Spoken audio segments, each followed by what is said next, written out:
Halo, apa kabar semua? Kembali dengan Putu Reza. Dan setelah beres sama yang Redmi Note 10 Pro, sekarang gilirannya untuk versi biasa yang tidak Pro alias Redmi Note 10. Yes, ini versi yang lebih murah karena HP ini cuma 2 jutaan aja dan hanya ada satu varian yaitu 464GB yang bisa kamu beli di Lazada. Jadi sebagai Redmi baru paling murah, worth it atau enggak sih handphone ini dan cocoknya kira-kira buat siapa? Sedikit ngintip di isi kotaknya, Redmi Note 10 nggak beda sama yang Pro. Ada unitnya, terus ada kabel USB-C, charger 33 watt, SIM ejector, dan tentunya ada casing. Desain dari Redmi Note 10 ini bisa dibilang mirip banget sama yang versi Pro. Dimensinya beda tipis aja dan penempatan tombolnya itu sama. Fingerprint juga masih ada di samping, tapi untuk jack audio ini ada di bagian bawah, bukan di bagian atas. Modul kamera juga ya 11-12, tapi yang versi biasa ini nggak ada aksen silver di sekitar kamera atasnya dan juga perbedaan dari letak flash. Sama seperti yang versi Pro, Redmi Note 10 juga tentu mengandalkan aspek layar ya, bisa dilihat di websitenya. Wajar banget karena di sini terpasang panel Super AMOLED dot display 6,43 inci yang ciamik banget untuk multimedia. Nggak ada refresh tertinggi yang fancy maupun dukungan HDR di versi yang ini, tapi balik lagi buat handphone yang terjangkau, apa yang dikasih sama Xiaomi di sini udah cukup banget. Masih soal cukup banget, kemampuan HP ini untuk dipakai sehari-hari pun juga mestinya cukup buat mayoritas orang. Secara spesifikasi di sini memang berbeda dari versi yang lebih mahal karena adanya adalah Snapdragon 678 dengan RAM 4GB,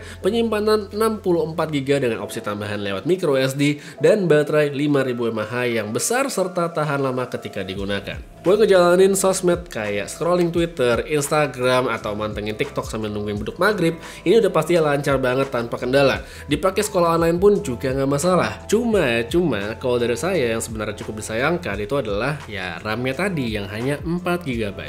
Bukan terlalu kecil dan bikin handphone lambat, bukan karena itu, tapi buat saya terlalu kecil untuk tetap menjaga aplikasi terbuka atau disimpan di background. Contoh, yang sering banget kejadian sama saya, misal saya lagi main game, terus saya mesti minimize sebentar gamenya untuk misalnya balas chat, balas DM, atau misalnya buka browser, cari contekan sedikit. Pas saya balik ke game, ternyata ya aplikasinya udah ditutup ya, jadi saya harus load lagi dari awal. Itu sih yang sebenarnya saya cukup sayangkan selama menggunakan handphone ini, tapi itu balik lagi. Itu adalah pemakaian saya, jadi mungkin akan beda juga dengan orang lain, sehingga buat yang tidak seperti itu pemakaiannya, tentunya ini nggak bisa dikategorikan sebagai sesuatu yang nggak bikin nyaman. Untuk kemampuan gamingnya sendiri, Redmi Note 10 ini juga sebenarnya sudah cukup dan nggak ngecewain selama nggak dipaksa pada setting terlalu tinggi buat game kayak Genshin Impact misalnya. Tapi kalau cuma buat main PUBG, main Free Fire mah kecil kalau kata Redmi, gampang dan enak deh dipakainya. Dan terakhir ngomongin soal kamera, inilah satu aspek yang perlu di-highlight karena perbedaannya lumayan banyak dari yang Pro. Resolusi terbesar di sini cuma 48 megapiksel, ada ultrawide 8 megapiksel, makro, dan depth sensor. Dari spesifikasi tadi, sebenarnya ada dua hal yang menurut saya perlu di-highlight dari handphone ini. Pertama adalah resolusi ya, resolusi 48 megapiksel. Seperti yang saya udah omongin di reviewnya Redmi Note 10 Pro, resolusi 108 megapiksel di handphone yang satunya lagi itu berguna sekali untuk menggantikan ketidakhadirannya lensa telephoto. Jadi misalnya buat di zoom itu bisa pakai crop karena resolusinya gede sehingga detail yang hilang itu nggak banyak. Tapi dengan resolusi yang hanya 48 megapiksel itu artinya ukuran gambar akan lebih kecil sehingga kalau di crop detailnya juga tentunya nggak akan sama dibanding sama yang resolusinya lebih besar. Habis itu adalah soal lensa makro ya. Di sini di Redmi Note 10 hanya makro doang, bukan telemakro. Jadi kalau kamu mau ngambil foto makro itu memang harus benar-benar dekat dengan objeknya. Kenapa remote AC? Habis itu lanjut ke soal mode fotonya, Redmi Note 10 juga tentunya nggak selengkap yang versi Pro, seperti di sini nggak ada dual video, nggak ada clone, serta fitur tambahan yang lain. Hal besar dan jadi deal breaker tentunya sih nggak ya. Langsung aja saya coba pakai foto-foto dan untuk hasil nggak ada yang bisa dikeluhkan saat situasi cahaya yang bagus seperti outdoor siang hari maupun indoor dengan lampu yang cukup. Karakteristiknya bisa dikatakan mirip-mirip sama yang versi Pro seperti dari segi warna. Dynamic range surprisingly bagus tapi masih bisa hit and miss juga meskipun gak sering. Detailnya juga oke punya, apalagi untuk handphone 2 jutaan dan cukup yakin yang beli bakalan happy sama handphonenya. Habis itu, untuk lensa ultrawide, hasilnya juga bagus, sangat usable, sedangkan makro ya oke lah, meskipun nggak akan senyaman menggunakan telemakro. Next, buat low light indoor yang masih ada sumber cahaya lumayan, maka hasilnya itu nggak jelek. Tapi begitu saya coba bawa ke kondisi yang lebih menantang, seperti outdoor bermodal lampu jalan, tampak handphone ini udah mulai kesulitan. Night mode bisa menolong pada beberapa situasi, tapi nggak selalu jadi lebih baik dari yang diharapin.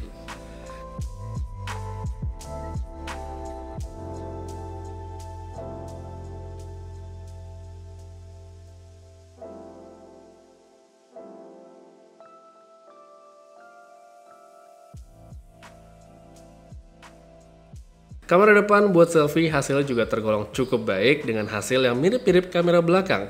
Ada cahaya ya bagus, redup ya udah.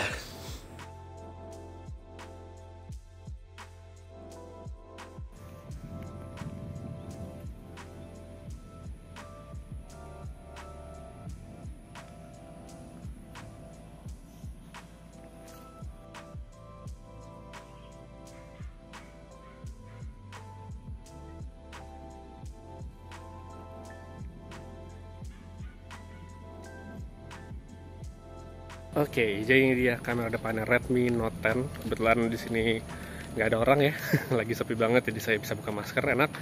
Suaranya kedengaran dengan jelas, harusnya nggak ada halangan. Dan ini dia hasil kamera depannya, audio, video bisa kamu lihat dan dengar. Dan tadi kamu di kamera belakang mungkin lihat ya agak goyang-goyang karena memang nggak ada fitur stabilizer ya, nggak ada steady-steadyan di Redmi Note 10 nih. Jadi kalau dipakai jalan atau gimana dia bakal agak sedikit bergoncang. Habis ini saya pindahin ke kondisi low light malam hari untuk lihat gimana hasil videonya.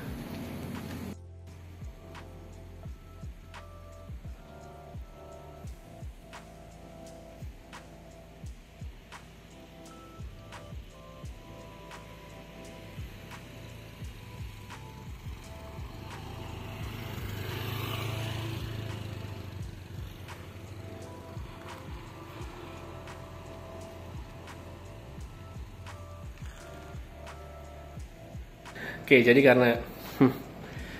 jadi karena di luar lagi nggak bagus cuacanya, lagi hujan, jadi saya untuk video kamera depannya pindah ke dalam ruangan aja. Ini indoor dan cukup low light juga karena cahayanya nggak terlalu banyak. Hasil seperti ini, dan menurut saya ini skenario lebih realistis ya untuk penggunaan low light, yaitu di dalam rumah dengan kondisi pencahayaan lampu yang biasanya nggak terlalu terang. Begini hasilnya. Oke atau enggak? Tulis pada kolom komentar di bawah. Jadi, worth it atau enggak untuk dibeli si Redmi Note 10? Kalau buat saya sih jelas worth it banget. Karena dengan harga 2 jutaan, kamu bisa dapat layar Super AMOLED, baterai gede 5000 mAh, ngecasnya juga cepet 33 watt, dan tentu saja performa yang cukup banget untuk keseharian. Kecuali kamu seorang power user, mungkin ya RAM 4GB tadi akan terasa sedikit kecil. Tapi di luar itu semua, handphone ini oke banget, worth it banget. Jadi kalau kamu ada kesempatan untuk beli seperti di flash sale Lazada, jangan kebanyakan mikir, langsung aja dibeli karena nanti yang ada kehabisan ya. Untuk sekarang kayak segitu aja yang bisa saya omongin dari Xiaomi Redmi Note 10 ya. Handphone worth it, jadi dibeli aja. Segala macam link dan detailnya ada pada kolom deskripsi di bawah, jadi langsung aja dicek. Putra Reza pamit, sampai ketemu lagi di video berikutnya. Jaga kesehatan selalu, dan seperti biasa, have a nice day.